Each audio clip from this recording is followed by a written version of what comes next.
मकर राशि वाले बंधु, आप सभी का बहुत बहुत स्वागत है, अभिनंदन, आभार। मकर राशि भिंड यूट्यूब चैनल में। तो मकर राशि वालों, जरा ध्यान से सुनिए। सबसे पहले महामाई के सभी प्रिय भक्तों को शारदीय नवरात्रि की हृदय से शुभकामनाएं।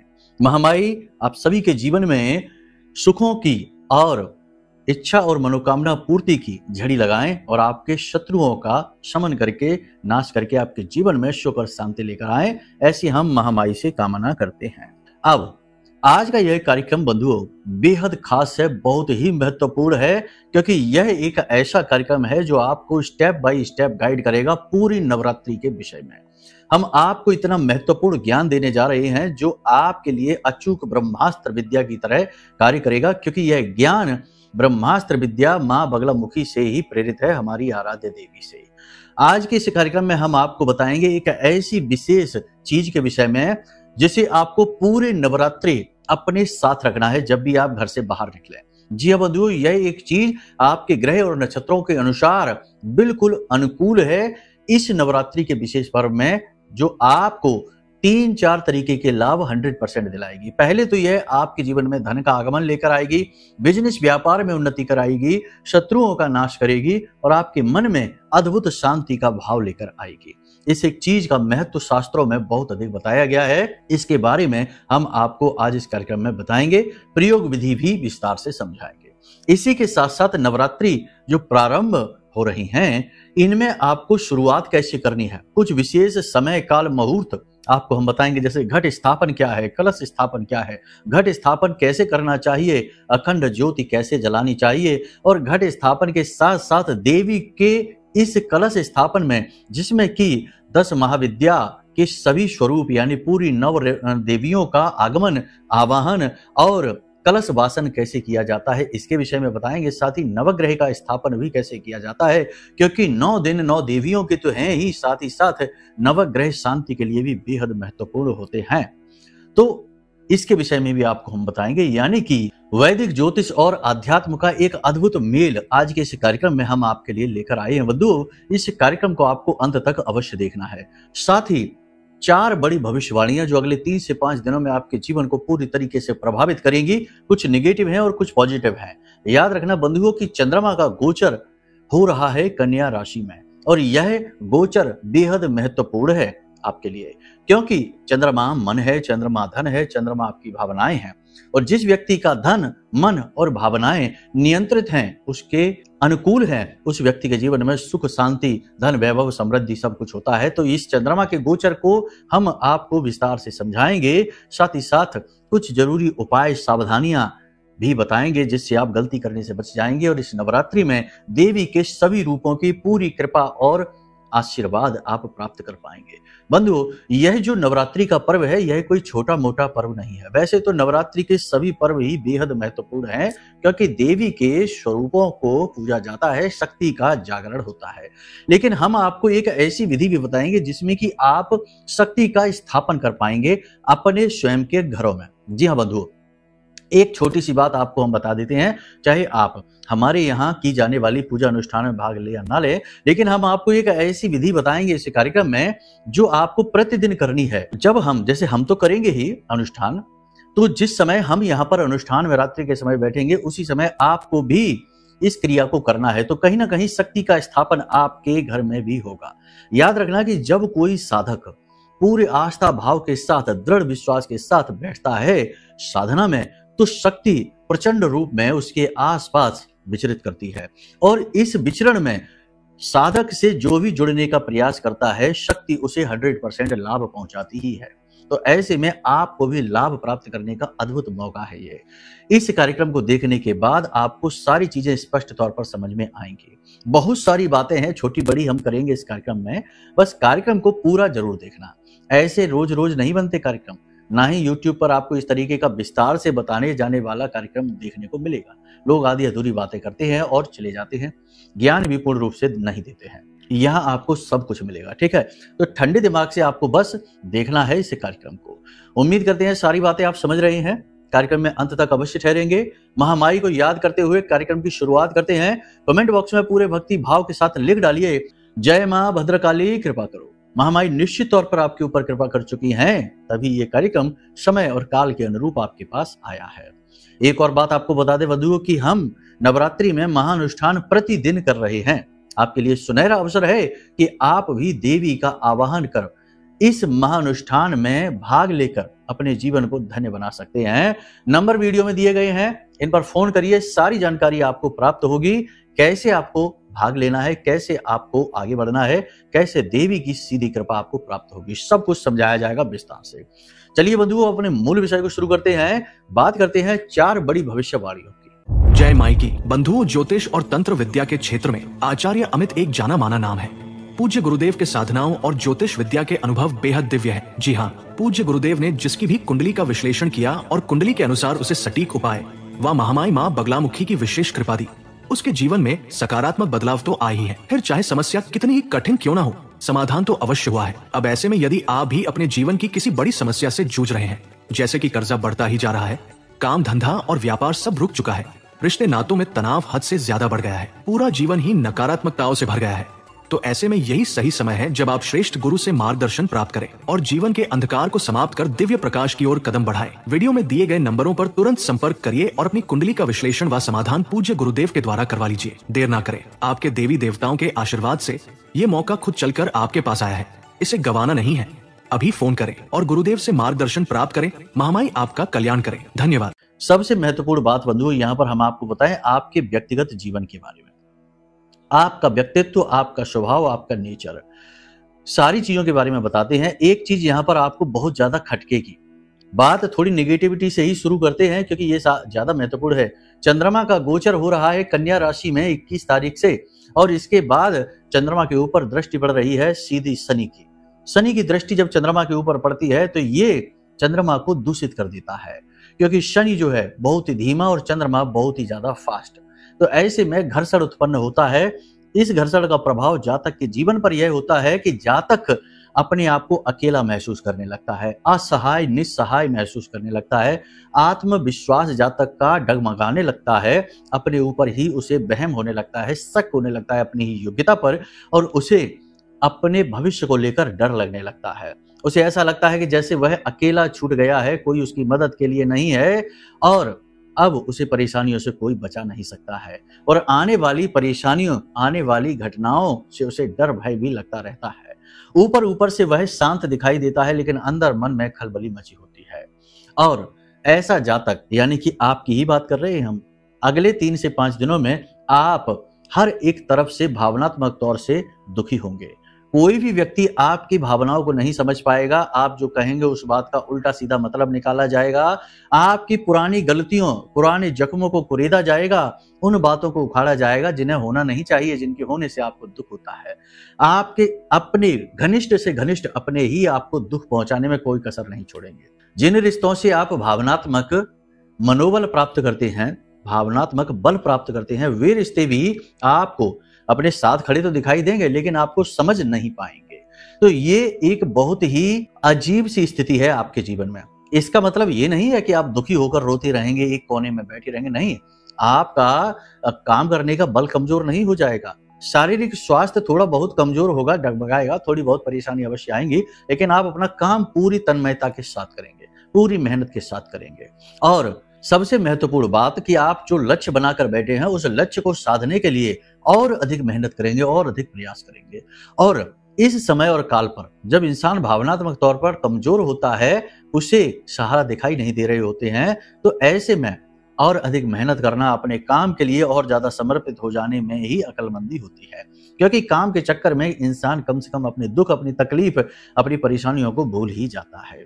रात के समय नींद लेने में आपको परेशानी होगी। अगले 3 से 5 दिनों में आपको सिर दर्द रह सकता है, साथ ही साथ गले में, छाती में इन्फेक्शन और पेट में दर्द की समस्या भी हो सकती है। तो इन समस्याओं के साथ साथ शुगर के पेशेंट जो हैं वो परेशान हो सकते हैं, और लो ब्लड प्रेशर के मरीज जो हैं वो भी परेशान हो सकते हैं। साथ ही साथ त्वचा पर किसी प्रकार का इन्फेक्शन हो सकता है, कोई कीड़ा डंग मार सकता है। इन सारी संभावनाओं के साथ साथ ऊंचे स्थानों से गिरने फिसलने का डर है, और वाहन आदि से एक्सीडेंट होना, दुर्घटना होने का भी भय है। तो संभल कर रहना है, कुल मिलाकर ये है, अपनी सेहत का ख्याल रखना है, खान पान का विशेष ख्याल रखें। हालांकि आप योग, प्राणायाम, अध्यात्म की ओर जा जरूर रही हैं, लेकिन अगले 3 से 5 दिनों में आप इन चीजों में थोड़ा कम गतिविधि में शामिल होंगे। उस गति के हिसाब से इन कार्यों को आप नहीं करेंगे, या यूं कह सकते हैं कि आपका मन लगेगा नहीं इन चीजों में, आपका मन कहीं और ही उलझा रहेगा। कार्यस्थल की बात करें तो सहयोगियों से आपको पूर्ण समर्थन प्राप्त नहीं होगा, विरोधी आपके सक्रिय हो जाएंगे, उच्च अधिकारी आपके ऊपर नजर रखेंगे, आपको बात बात पर डांटा भी जा सकता है और कुछ ऐसे कार्य करने के लिए भी आपसे कहा जा सकता है जिन्हें आप करना नहीं चाहते हैं, यानी आपके ऊपर अतिरिक्त दबाव बनाया जाएगा। काम की अधिकता रहेगी जिसकी वजह से आप थकावट बहुत अधिक महसूस करेंगे, हल्के बुखार की भी स्थिति रहेगी। काम बदलने के बारे में जो लोग सोच रहे हैं तो देखो, नवरात्रि का विशेष पर्व है, काम आप बदल सकते हैं, कोई समस्या नहीं है, काम बदलिए, लेकिन निर्णय सोच समझ कर लेना, जल्दबाजी में कोई निर्णय मत ले लेना, सोचने समझने में पूरा समय लीजिए। नए बिजनेस व्यापार की शुरुआत भी आप कर सकते हैं, कोई बुराई नहीं है, नवरात्रि के पर्व में नई चीजों की शुरुआत की जा सकती है। फिर भी हम आपसे ये कहेंगे कि बिजनेस में 3 बातों को हमेशा अवॉइड करना।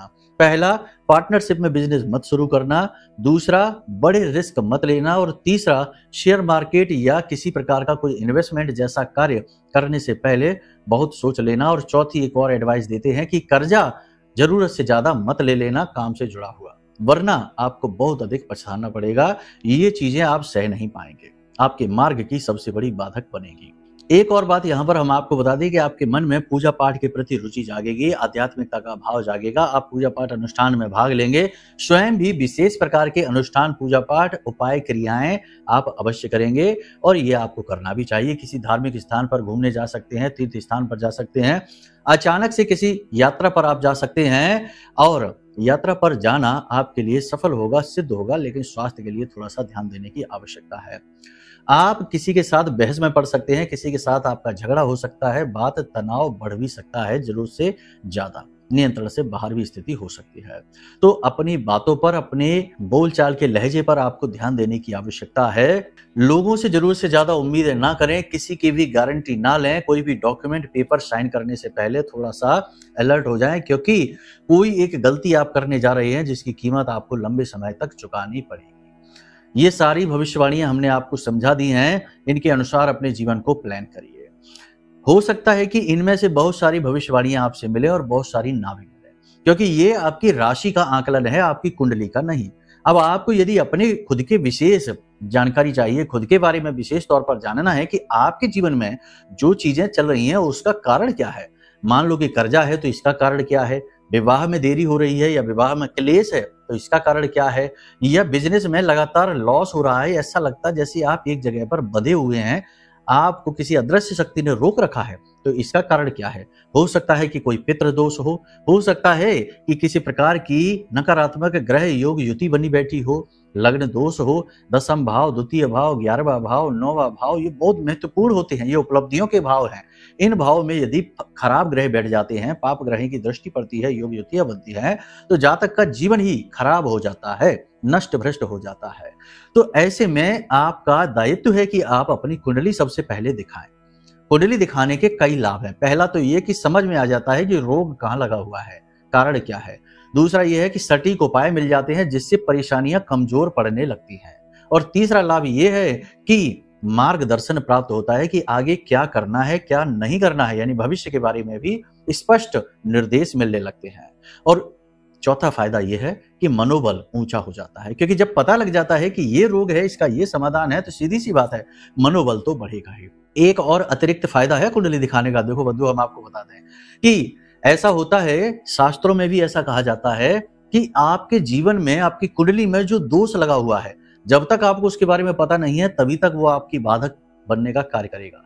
जैसे ही आपको उसके बारे में पता लग जाता है, उस दोष की शक्ति आधी रह जाती है, और जैसे ही आप उपाय करते हैं वो दोष समाप्त हो जाता है।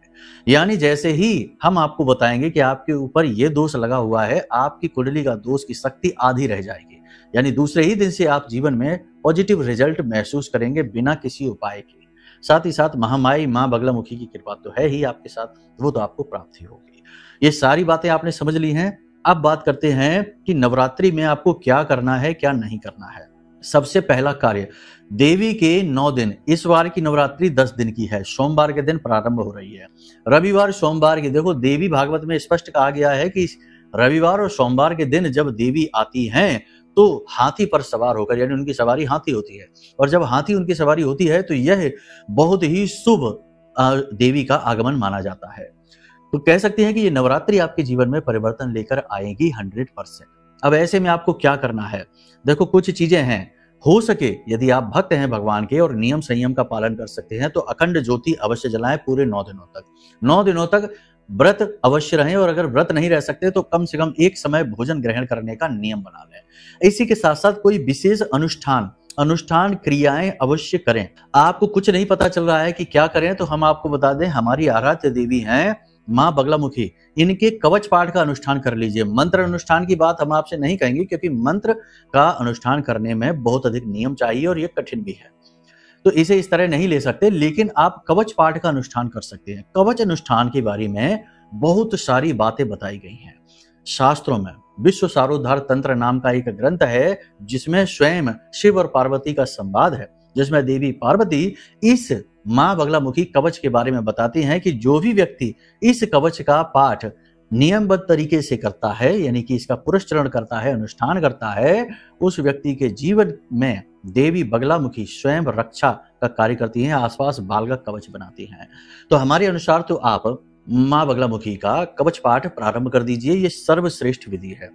इसी के साथ साथ कलश स्थापना आप जरूर करना। कलश स्थापना घट स्थापना कहते हैं, जैसे मिट्टी का जैसे कलश है, पात्र है तो घट कहते हैं, या पीतल का है तो फिर उसे कलश कहते हैं। ठीक है, तो आप मिट्टी का ही पात्र लेकर आइए, छोटा सा लोटा लेकर आइए और इसे स्थापित करिए। जौ भी आप रोपित करिए क्योंकि ये भी विशेष हैं, और जौ देखो बहुत ही सरल विधि है, जैसी आपको आए वैसी करिए, कोई ऐसा खास बहुत बड़ा नियम नहीं है, जैसी आपको आती है। फिर भी हम आपको बता देते हैं कि घट स्थापना आपको करनी है 22 तारीख को 11:43 से 12:32 दोपहर में। ठीक है, दोपहर के 11:43 से यानी 11:45 से 12:30 तक ये सर्वश्रेष्ठ मुहूर्त है घट स्थापना का।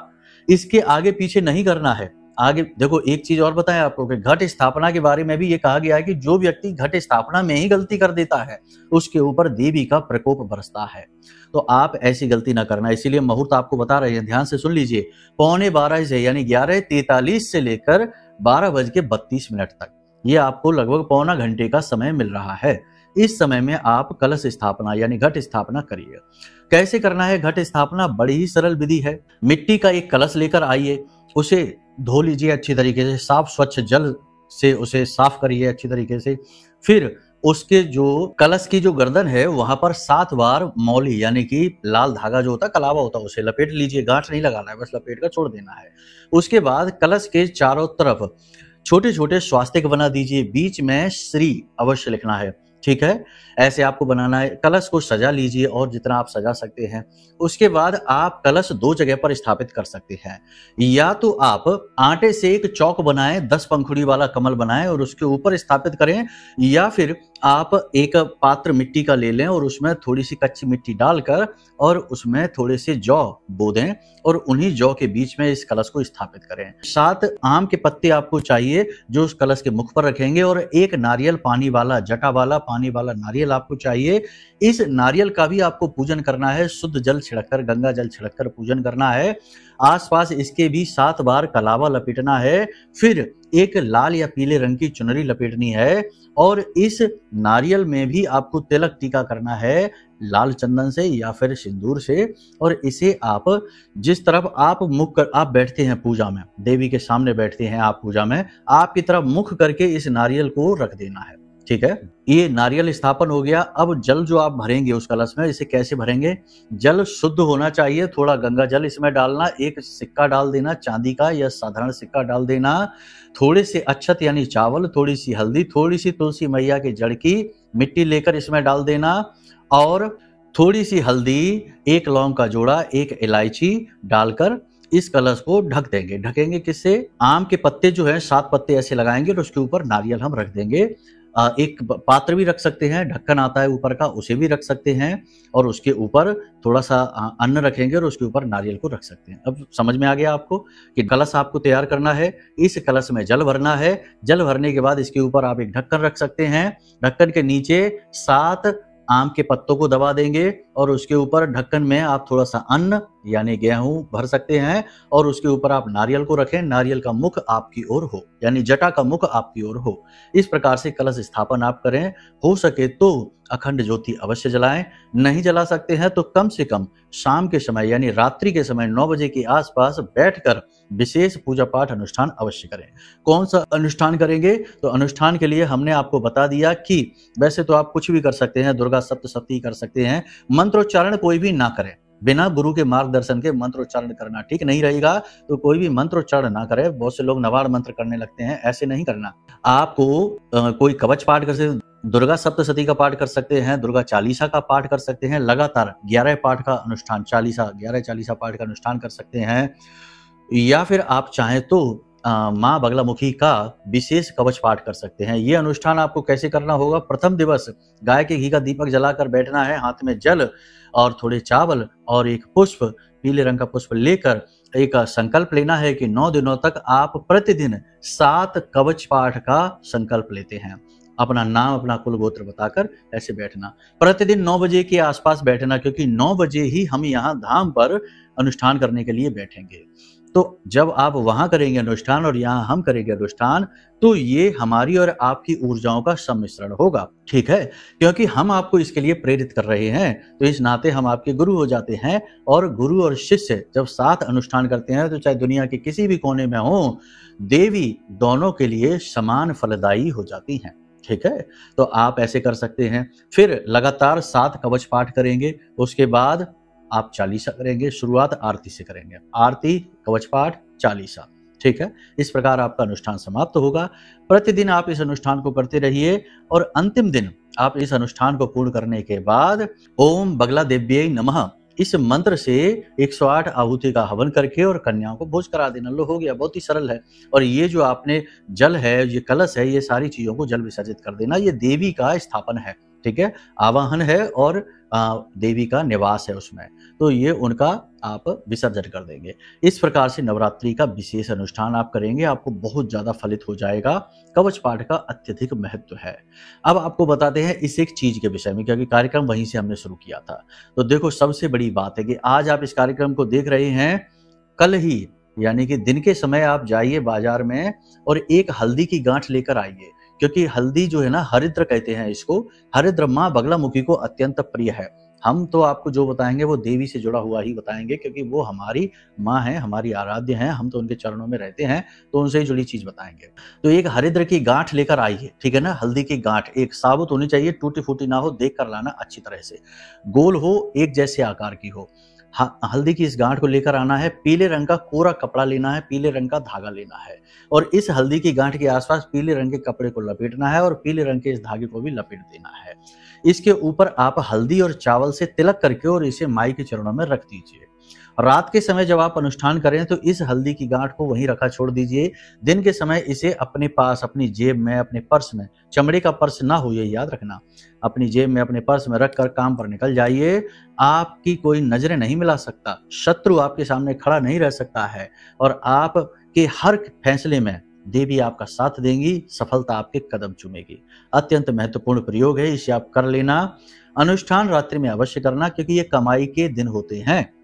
देखो, पैसा धन दौलत कमाओगे यहीं के यहीं रह जाएगा, कोई नहीं पूछने वाला, लेकिन ये जो अनुष्ठानिक कर्म से आप जो अपना आध्यात्मिक बल बढ़ाओगे, यही आपके साथ जाएगा और जन्म जन्मांतर तक आपके साथ रहेगा, ठीक है? यही असली कमाई है, तो इसे कर जरूर लेना। बाकी दुनियादारी की फिजूल की बातें तो 50 तरीके की होती हैं, उनमें तो उलझे उलझे ही प्राण निकल जाते हैं और पता नहीं चलता। तो कहने का मतलब ये है कि ये जो विशेष समय और काल हैं, और यहाँ तक आप कार्यक्रम अगर देख रहे हैं तो इसका लाभ अवश्य लीजिए। ऐसे में एक और महत्वपूर्ण आपको बात बता दें हम कि ये जो महारक्षा कवच है, देवी के जागृत मंत्रों से हमने अभिमंत्रित किया है। इस महारक्षा कवच को भी आप ऑर्डर कर सकते हैं, मंगवा सकते हैं। ये आपके जीवन के लिए ही बना है, हर पल आपकी रक्षा करेगा और आजीवन की सुरक्षा आपको देगा। जिसने भी इस कवच को मंगाया है उसके जीवन में उसका उद्धार निश्चित तौर पर हुआ है। तो इस नवरात्रि के विशेष पर्व में इस कवच को मंगाना बिल्कुल ना भूलें। ये चीजें हम आपको दे रहे हैं उपहार के स्वरूप में, बहुत ही अल्प, बहुत ही छोटी सी दक्षिणा के तौर पर, और ये आपके लिए प्रोत्साहन है, आवाहन है। ये चीजें बेचने की कोशिश नहीं है। यदि बेचाबाजी के विचार मन में आ रहे हैं कि बेच रहे हैं गुरुजी, ये है वो है, तो बिल्कुल भी ऑर्डर न करना, फिर आप पे काम नहीं करेगी ये चीजें, क्योंकि ये चीजें भाव से जुड़ी हुई हैं। ये समझिए कि गुरु के द्वारा आपको दी जा रही हैं, यानी गुरुमुखी जो चीजें होती हैं वो बड़ी सिद्ध होती हैं। इस पे भी यदि आपके मन में कुतर्क आ जाते हैं, उल्टे सीधे विचार आ जाते हैं, तो भाव तो समाप्त हो गया, तो फिर आवश्यकता ही नहीं है खरीदने की, काम भी नहीं करेंगे। ठीक है, तो अपने भाव को दृढ़ करके, मन को पक्का करके देवी की शरण में आ जाइए, क्योंकि उद्धार देवी ही करेंगी, बाकी सब कुछ मिथ्या है। देवी ही एकमात्र सत्य है, इनकी शरण में आना ही सबसे बड़ा कर्म है। ठीक है, उम्मीद करते हैं सारी बातें आपने समझ ली हैं, इन्हें जीवन में उतारिए, अपना उद्धार कर डालिए। प्रेम से बोलिए जय माई की, जय मां बगलामुखी। हमारे प्रिय और परम पूज्य आचार्य जी ने अपनी साधनाओं के अनुभवों पर आधारित शक्तिशाली उपाय और क्रियाओं के माध्यम से हजारों लोगों के जीवन को पूरी तरह से बदला है। आचार्य जी के द्वारा बताया गया हर एक उपाय इतना सटीक और कारगर होता है कि जो भी इसे पूरे भाव के साथ कर लेता है उसे साक्षात महामाई की कृपा और आशीर्वाद प्राप्त हो जाती है। इसलिए निसंकोच इन उपायों को पूरे भाव के साथ करिए, आपका कल्याण होगा। जय माई की।